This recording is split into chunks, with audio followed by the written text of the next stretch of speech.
Jadi sakitnya mah itu komplit sakitnya. Nah, disitulah Nabi kita memberikan doa supaya kita nyaman menghadapi mati itu. Banyak doa, tapi kada semua doa untuk itu.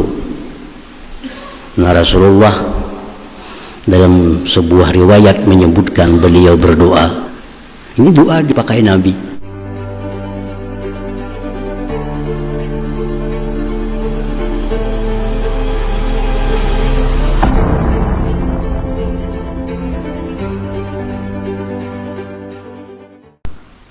Para muhibbin rahimakumullah, as-samin wal khamsun min asma'illah al-husna al-muhsi. Yang ke-58 dari nama-nama Allah al-husna ialah al-muhsi. Imam Al-Ghazali radhiyallahu anhu menjelaskan tentang nama Allah Al-Muhsi. Huwal alim, walakin iza udifa al-ilmu ila al-ma'lumat min haitsu yuhsil ma'lumati wa ya'udduha wa yuhitu biha summiya ihsa'a. Wal muhsil mutlaq huwa alladhi yankashifu fi ilmihi kullu haddu kulli ma'lum wa adaduhu wa mablaghuhu. Al-Muhsi artinya adalah al-alim, yang mengetahui, tetapi apabila disandarkan itu pengetahuan dari sekira-kira menghitung yang diketahui dan meliputi dengannya, maka dinamakan muhsi. Jadi al-muhsi ini mengetahui dan menghitung. Nah, kalau al-alim itu hanya artinya mengetahui. Al-muhsi mengetahui dan menghitungnya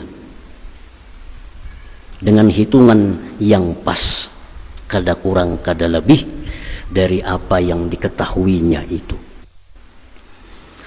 Di dalam Al-Quran Allah berfirman, wa ahsa kulla syai'in adada. Allah menghinggai, menghitung tiap-tiap sesuatu itu bilangannya. Di dalam laut kita tahu ada iwak. Nah, maka itu namanya alim, tahu. Di dalam laut ada ikan paus, ada ikan kakap, ada ikan ini, ikan itu, kita tahu, itu namanya alim.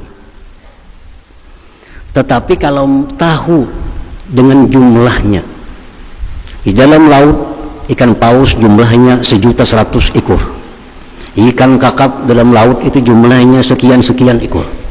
Nah, itulah al-muhsi. Al-muhsi mengetahui sesuatu dan jumlah dia hitung dengan hitungan yang pas. Kita tahu malaikat itu ada, kita beriman malaikat itu ada, tetapi kita kada tahu berapa jumlah malaikat. Nah, Allah tahu malaikat yang ada di bumi sekian, malaikat yang ada di langit pertama sekian, malaikat yang ada di laut sekian, persis jumlahnya, kada kurang lebih. Itulah nama Allah Al-Muhsi ini. Nah, para muhibbin rahimakumullah,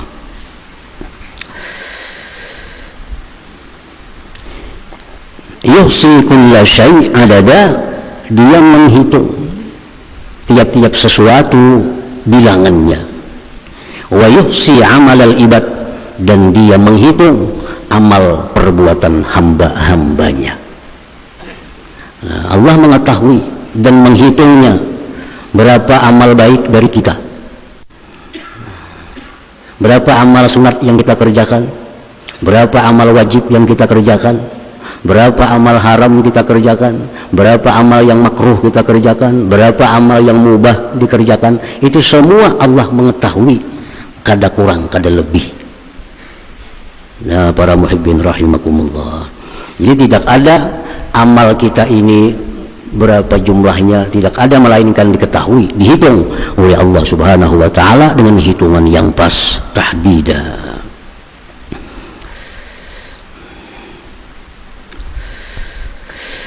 Al-mu'min bismillahil muhsi ayyuhsi amala nafsihi wa yuhsi zada ma'adihi. Kalau kita sudah percaya, sudah beriman bahwa Allah Ta'ala itu menghitung amal perbuatan kita, sedikit pun tidak ada amal yang luput dari hitungan Allah. Nah, kalau kita sudah beriman itu, percaya demikian, maka kita mesti menghitung amal kita dan menghitung bekal yang akan kita bawa untuk hari akhirat nantinya. Nah, jadi kita hitung amal kita. Karena kita percaya bahwa Allah nanti akan menghitung amal kita, maka kita pun mesti menghitung amal kita ini. Nah, mulai pagi, beisukan sampai kamarian, apa amal-amal yang kita perbuat, yang wajib apa, yang sunat apa, yang makruh apa, yang haram apa. Nah, dihitung. Dan kita menghitung pula bekal sanggup untuk menghadap Allah Subhanahu wa taala. Kita hitung bekal kita, berapa kira-kira, apa-apa amal kira-kira yang bisa menyampaikan kita kepada keridhaan dan surganya Allah Subhanahu wa taala. Nah, mesti dihitung. Kalau kita hendak musafir, kita hendak umrah misalnya, contoh umrah, kita tahu kita umrah dari sini, kita di Jakarta singgah, habis di Jakarta kita singgah, kita terbang lagi, jalan lagi ke Jeddah, singgah lagi di Jeddah. Di Jeddah menuju Mekah, dari Mekah kayaknya menuju Madinah, dari Madinah bisa ke Jeddah, bisa ke Jakarta langsung. Nah, itu kita hitung. Nah, lalu kita hitung apa sanggup kita, bekal kita di tiap-tiap tahapan-tahapan perjalanan itu, supaya kita jangan sulit. Oh, ini singgah di Jakarta, di Jakarta ini singgah kira-kira setengah hari, bekal aku di Jakarta itu cukup demikian. Kayaknya di pesawat 9 jam, bekal di pesawat yang kita siapkan apa, ini. Nah, kayaknya di Jeddah, di Makkah kita sekian hari, bekal kita di Makkah berapa, cukup kita sediakan. Nah, bila kita musafir dengan demikian cara, maka musafir kita akan mengalami kemudahan-kemudahan dalam menjalankan ibadah umrah itu. Nah, coba kalau kita kada berperhitungkan, kita kada bersedia bekal, atau bersedia bekal cuma kada berhitung, ini baju tapi sembulat dalam tas, kada menghitung mana pacang dipakai kena di Jakarta, mana yang dipacang dipakai sagan ihram, mana yang bakal dipakai di Jeddah, mana bakal dipakai di Makkah. Kalau kita kada berhitung, itu kita sulit.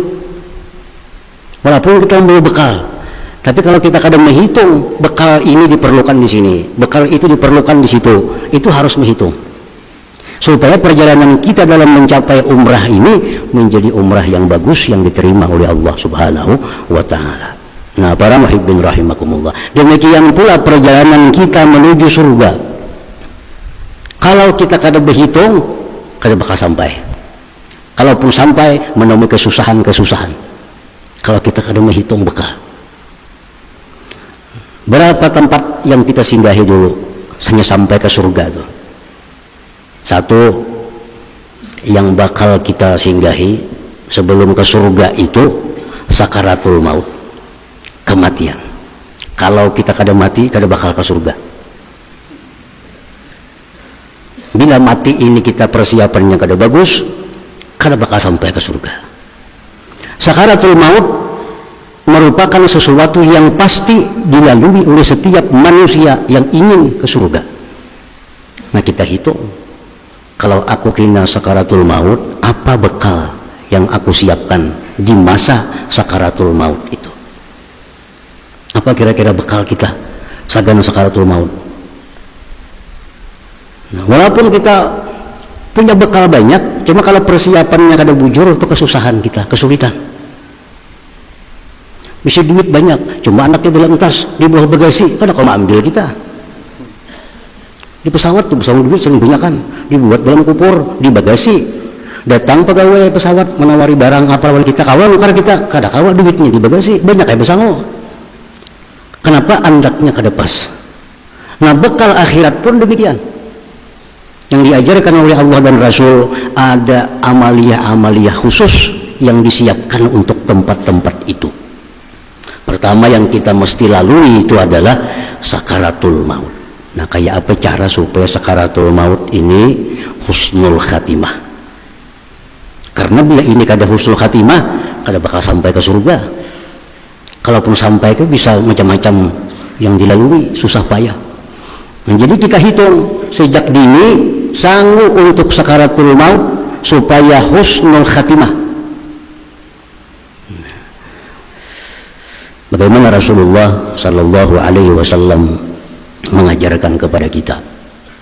Ujar Nabi kita, kematian itu sesuatu yang sangat sulit. Sakitnya mati itu komplit rohani dan jasmani. Nah, itu sakitnya mati. Nah, satu sakitnya sakit penyakit dulu. Malaikat mencabut nyawa dari urat-urat. Itu sakit luar biasa. Ujar Nabi kita mengatakan sakitnya luar biasa. Ini Nabi yang mengisahkan. Satu itu. Sakit yang kedua sakit hati. Apa sakit hati? Meninggalkan anak, meninggalkan laki, meninggalkan bini, meninggalkan kabun bagi nang bisi kabun, meninggalkan mobil bakal bisa bisi mobil, meninggalkan gedung nang bisi gedung. Sakitnya hati luar biasa. Kalau kita bisi gedung kita hilang sebuah, sakitlah hati, sakit. Mati bang, semuaan ditinggalkan. Bayangkan sakitnya hati orang hendak mati itu. Apalagi rumahku negananya, kayaknya aku mati biniku kawin ke lain. Sakit benar hati mikirkan itu. Mana sudah penyakit di awak, tambah sakit hati, bakal meninggalkan orang-orang yang dicintai, meninggalkan hal-hal yang dicintai. Jadi sakitnya mati itu komplit sakitnya. Nah, disitulah Nabi kita memberikan doa supaya kita nyaman menghadapi mati itu. Banyak doa, tapi kada semua doa untuk itu. Nah, Rasulullah dalam sebuah riwayat menyebutkan beliau berdoa, Allahumma a'inni 'alal maut wa hawwinhu 'alayya. Ini doa dipakai Nabi. Allahumma a'inni 'alal maut, ya Allah tolonglah aku menghadapi kematian, wa hawwinhu 'alayya, dan mudahkan itu mati atasku. Ini doa dibaca Nabi. Allahumma a'inni, ya Allah tolong aku 'alal maut menghadapi mati, wa hawwinhu 'alayya, mudahkan mati itu atasku. Nah, kalau kita takutan menghadapi mati, baca doa nih. Kada takutan, kada baca, kada apa-apa. Mun asa takutan mati, baca doa nih. Allahumma a'inni 'alal maut wa hawwinhu 'alayya. Kada bisa bahasa Arab, bahasa Indonesia. Ya Allah, tolonglah aku menghadapi kematian dan mudahkan itu kematian atasku. Nah, itu doa. Yang kedua, menghadapi sakaratul maut itu, ujar Nabi kita, akhbarani Jibril, aku dikabarkan oleh Jibril, anna la ilaha illallah unsul muslim inda mautih, bahwa la ilaha illallah teman penghibur kita waktu kita mati. Jadi dua itu sekada-kadanya persiapan kita yang kita perhitungkan sejak sekarang untuk menghadapi sakaratul maut itu. Pertama doa, yang kedua perbanyak la ilaha illallah. Perbanyak la ilaha illallah. Supaya apa? Karena la ilaha illallah ini akan menjadi teman menghibur kita pada waktu sakaratul maut. Bini kada kau menghibur, laki kada kau menghibur, anak cucu kada kau menghibur lagi. Yang bisa menghibur kita waktu sakaratul maut hanya satu, la ilaha illallah. Nah, jadi kalau kita beramal la ilaha illallah berapa sehari, itu kan di waktu sakaratul maut dia akan muncul menjadi penghibur kita, penentram hati kita menghadapi malaikat maut itu. Nah, jadi ini bekal yang mesti kita siapkan untuk menghadapi kematian. Yang kedua yang mesti kita hadapi, mesti kita jumpai, fitnatul qabri, fitnah kubur. Kubur itu fitnah, kubur itu ujian, sempit, gelap gulita, banyak cacing, banyak ulat, ada ular macam-macam. Belum lagi munkar nakir, belum lagi himpitan kubur. Nah, kalau kita kada persiapkan itu sejak sekarang, pasti kesusahan masuk kubur. Kenapa? Karena kita kada pernah membiasakan masuk kubur. Nah, kita kada pernah membayangkan kubur itu kayak apa. Tapi Nabi menyatakan bahwa kubur itu ujar Nabi tempat yang paling sulit. Kalau di situ kita kada punya persiapan, kada punya bekal yang khusus untuk kubur, kita kesusahan. Dihimpit kubur, datang malaikat munkar nakir yang luar biasa menakutkan munkar nakir. Nah, lalu apa Rasulullah mengajarkan kita untuk bekal khusus menghadapi fitnah kubur ini? Rasulullah menyatakan, man qara'a suratal mulk kulla lailah lam yadurruhul fattan. Siapa-siapa yang membaca surah muluk tabarak tiap-tiap malam, dia akan selamat dari fitnah kubur. Nah, baca surah tabarak kulla lailah, tiap-tiap malam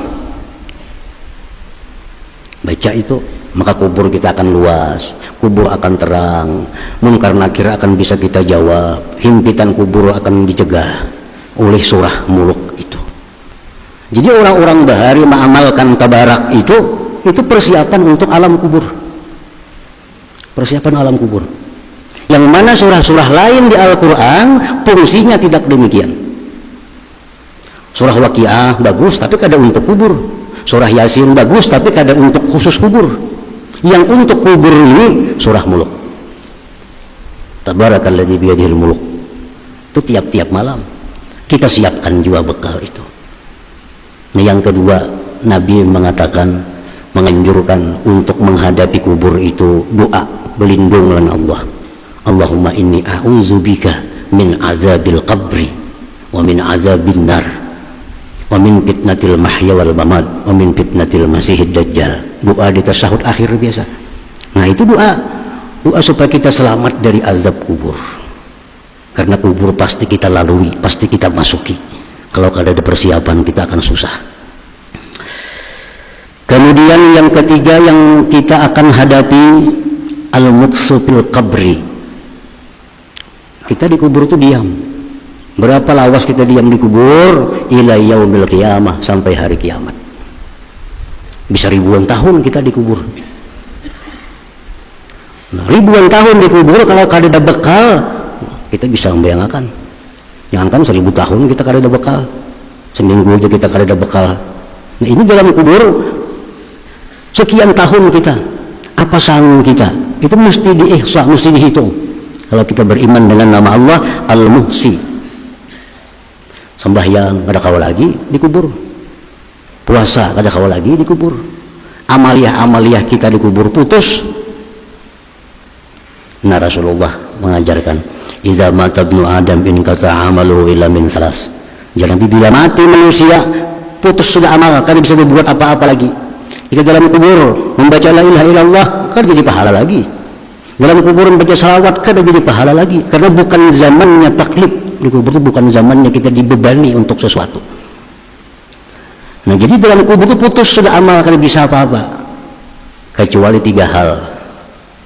Nah, 3 hal yang kada putus terus mengalir ke dalam kubur, walaupun kita sudah meninggal, terus datang dalam kubur. Sedekatin jariyah, sedekah jariyah. Nah, sedekah jariyah.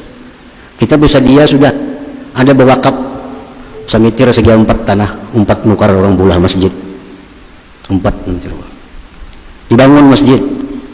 Nah, maka selama masjid itu disembahyangi orang, terus mengalir dalam kubur pahalanya. Ini yang menyamani di kubur. Ini yang menyamani di kubur. Amal lain sudah kada bisa. Ada tinggal sedekah jariyah, aw ilmin yuntafa'u bihi, atau ada ilmu yang kita ajarkan yang diamalkan orang. Imam Bukhari mengumpul hadis mengarang kitab hadis Imam Bukhari 1000 tahun lebih yang lalu. Dibaca orang kitab Bukhari sampai hari ini, sampai pahalanya mengalir lawan sidin. Terang kubur sidin, luas kubur. Kenapa? Setiap kali orang baca kitab Bukhari sampai pahala. Itu ilmu yang dimanfaatkan dengannya. Imam Ghazali mengarang kitab Ihya tahun 500-an Hijriah, ribuan tahun sudah. Dibaca kitab Ihya sampai pahala Imam Ghazali. Tarang kubur sidin, lapang kubur. Kenapa? Karena ada ilmu yang dimanfaatkan dengannya. Yang ketiga, waladin salih yad'ulah, anak salih yang mendoakan. Nah, abahnya dalam kubur, anaknya yang berdoa, ya Allah ampuni dosa abah mama, ya Allah rahmati kubur abah mama, lapangkan. Nah, karena ini anak salih, doanya diijabah Allah, nangkui tentarang kuburnya, lapang kuburnya. Nah, kalau kita bersiap-siap untuk dalam kubur, antara tiga nih, baik ketiga-tiganya bagus lagi. Ada sedekah jariah, ada ilmu yang dipakai orang, ada anak saleh yang mendoakan kita. Maka selama itu jalan, dalam kubur pun dapat nikmat, dapat rahmat dari Allah Subhanahu wa taala. Yang keempat yang pasti kita lalui menuju surga itu adalah mahsyar. Lapangan berhimpunnya seluruh makhluk manusia dari Adam sampai hari kiamat kumpul. Nah, mahsyar. Di situ kada ada warung. Kada ada warung. Di situ kada ada orang berjual apa-apa. Kayak apa cara kita menghadapi di mahsyar itu? Ada satu umat di mahsyar nih, ratusan bahkan mungkin bisa ribuan tahun di padang mahsyar. Kayak apa kita? Kita di sana itu sama jalan kita di sini, berasa, melihat, mendengar. Cuma pindah tempat. Nah, kita di dunia sakit dikibit, di padang mahsyar pun enak, sakit juga dikibit. Kada ada bedanya. Kamu belain lawan di sini kada. Kita di sini makan kanyang, di padang mahsyar pun makan kanyang juga. Kita di sini haus, padang mahsyar haus juga. Sama. Cuma tempatnya aja beda. Kitanya kita ini nih pang orangnya. Nah, kalaupun kita lain kita kada kita orangnya. Kita lihat gambar kita nang umur 50 tahun, lihat gambar 10 tahun bahari. Iyalah kita nih toh. Iya kita nih toh. Cuma 10-50 tahun lalu kita masih halus, masih baik. 50 tahun sekarang kita iya itu juga orangnya. Di sini dikibit sakit, baru sakit juga dikibit. Kan tidak beda. Walaupun tubuh kita belain, tapi kita nih ya itu orangnya. Yang dikubur kita nih panggilnya, yang di mahsyar kita nih juga orangnya. Nah di situ kada ada apa-apa yang diharapkan. Rasulullah SAW mengajarkan kepada kita untuk bersiap-siap menghadapi padang mahsyar kayak apa supaya jangan haus, jangan lapar, jangan bertelanjang di situ. Kapan sudah hancur? Kapan hancur? Lalu Rasulullah bersabda, ujar Nabi, man kasa fid dunya lillah kasahullah, wa man at'ama lillah at'amahullah, wa man saqa lillah saqahullah. Nah di padang mahsyar ujar Nabi, manusia sangat susah payah, telanjang, lapar, haus.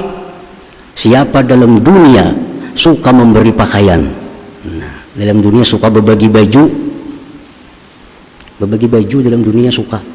Kasahullah, di padang mahsyar kena diberi Allah pakaian, baju yang diberikan. Kalau untuk menghadapi padang mahsyar, pakaian. Memberi hamba bang, lain kisahnya hamba. Walaupun berpahala juga, memberi selimut lain kisahnya. Khusus menghadapi ini mesti baju yang kita beri. Nah, upiah beriakan 2 orang, baju beriakan 2 orang, selawar beri orang. Supaya apa? Di padang mahsyar itu yang kita berikan itu dikembalikan oleh Allah untuk kita. Jadi kalau kita bersedekah baju itu ada kekhususan, ada kelebihan daripada kita bersedekah duit. Sedekah duit itu berpahala juga. Tapi kalau untuk padang mahsyar itu lain kisahnya. Ini perlu baju, bukan perlu duit di padang mahsyar. Wa man at'ama, siapa yang memberi makan dalam dunia lillah, karena Allah. Dalam dunia kan tujuan memberi makan orang. Karena nasi bungkus dibaginya lillahi ta'ala. Kadang mengia orang ke rumah, mengundang orang ke rumah diberi makan karena Allah Ta'ala. Nah, orang yang demikian dalam dunia, at'amahullah, di padang mahsyar dapat makanan dari Allah Subhanahu wa taala. Wa man saqalillah saqahullah, siapa yang dalam dunia suka memberi air minum karena Allah, saqahullah, di padang mahsyar diberi minum oleh Allah Subhanahu wa taala. Jadi bersedekah itu mesti bervariasi. Kadang-kadang kita bersedekah duit, bagus.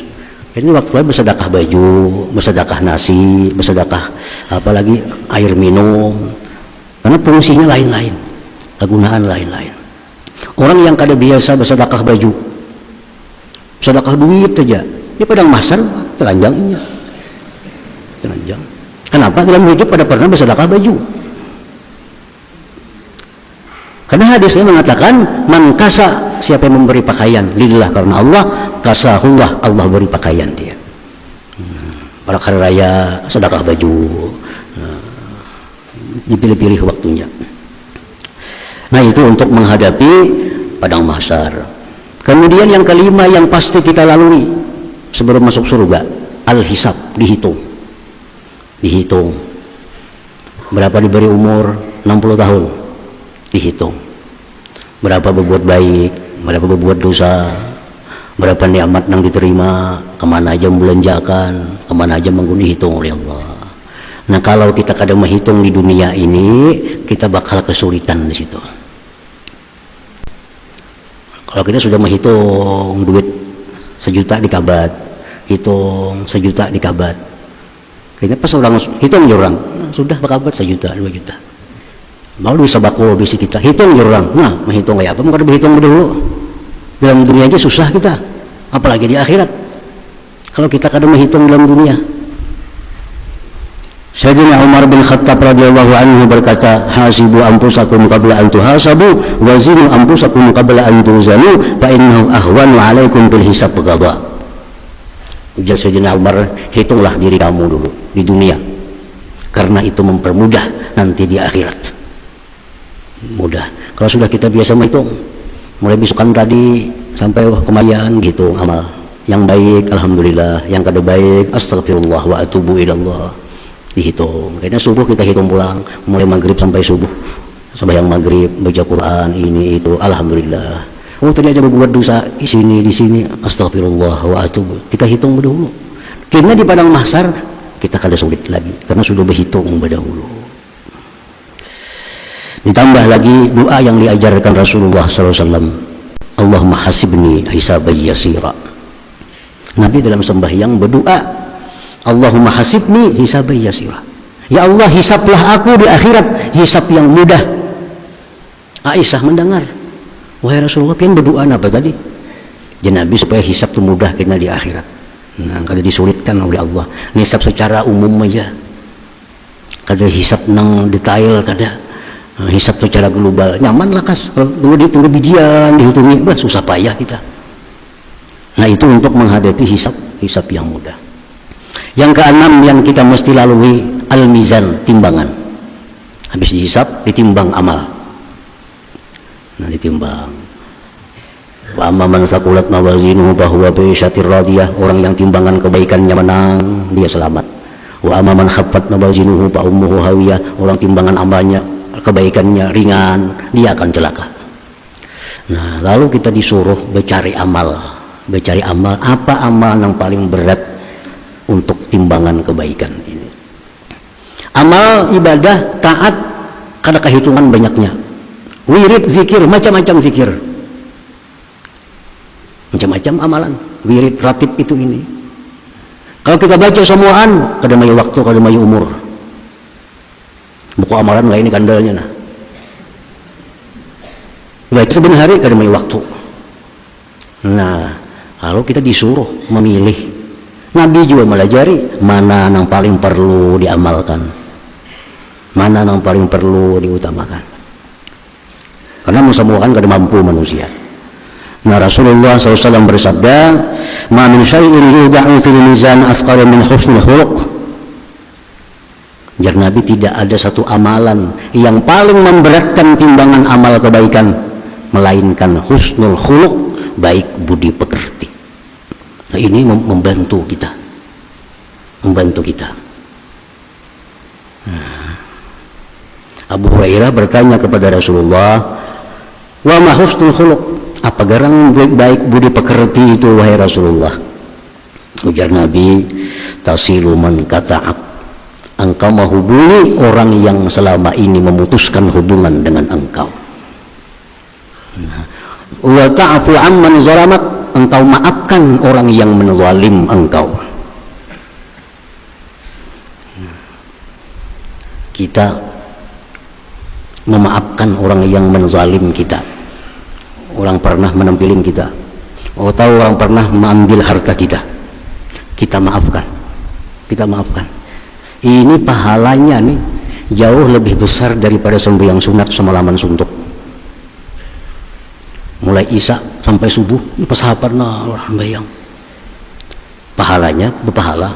Tapi mana kena ganalnya, mana beratnya di timbangan lawan kita memaafkan kepada orang yang pernah zalim kepada kita.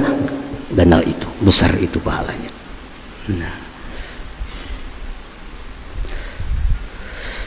Wa tu'ti man haramak, dan memberi orang yang kada pernah memberi engkau.